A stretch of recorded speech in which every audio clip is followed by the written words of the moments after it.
আসসালামু আলাইকুম বন্ধুরা, এই সুন্দর দৃশ্যটা যদি আপনি সহজ কৌশলে শিখতে চান বা আয়ত্ত করতে চান বা শিখে অন্যকে শেখাতে চান, তাহলে শুরু থেকে শেষ পর্যন্ত দেখুন। আশা করছি শিখে অন্যকে শেখাতে পারবেন।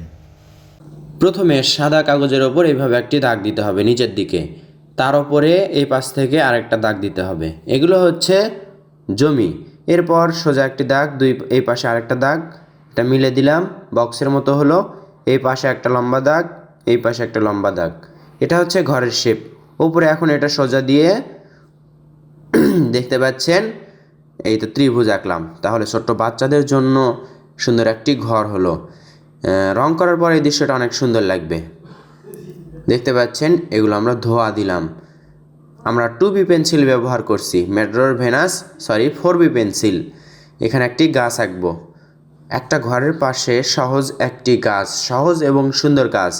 এই কৌশলে আপনারা আঁকবেন, আপনাদের জন্য দৃশ্য আঁকা অনেক সহজ হবে। বন্ধুরা, এটা আঁকার পর আমরা রং করে দেখাবো। আশা করছি আপনারা এই ভিডিও দেখে শিখতে পারবেন। এখানে আমরা কি আঁকছি দেখতে পাচ্ছেন, এটা হচ্ছে বেড়া, কাঠের বেড়া, বাঁশের না, কাঠের বেড়া।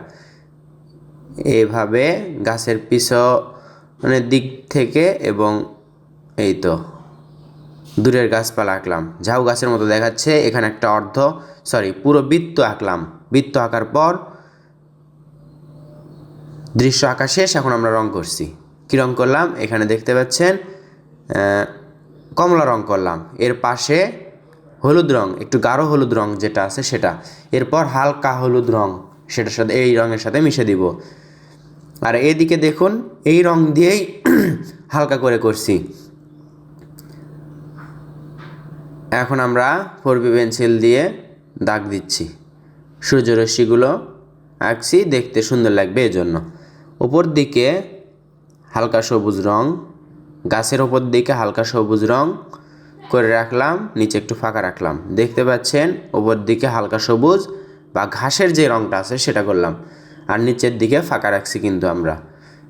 এখন নিচে গাঢ় সবুজ, যেটা সবুজ বলা হয়, সেই রংটা আমরা নিচের দিকে করব, তাহলে সুন্দর লাগবে। নিচের দিকে একটু ছায়া বা গাঢ় দেখা যায়, ওপর দিকে হালকা থাকে। এখন আমরা গাছের ডালে রং করছি, কাঠেও রং করলাম, এটার ওপরেও একই রং করলাম। এখন ঘরের ছাদে আমরা কী রং করলাম, কমলা, এবং দরজায় কমলা রং করলাম, আর এখানে হালকা গোলাপি।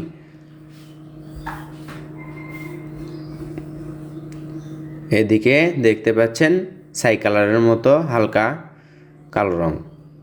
নিচের দিকে গাঢ় রং করছি এই দাগ বরাবর, এবং এই দাগ বরাবর গাঢ় রং করলাম, এবং ওপর দিকে ফাঁকা রাখলাম। কেন ফাঁকা রাখলাম, এই হালকা সবুজ যেটা গাছের ওপরে আমরা করেছি সেই রংটাই আবার ওপরে এই রঙের সাথে মিলে দিব। ওপরেরটা হালকা করেও নিচেরটা আপনারা করতে পারেন, অথবা এভাবেও করতে পারেন। দেখুন, খুব সহজ একটি দৃশ্য আঁকছি আমরা।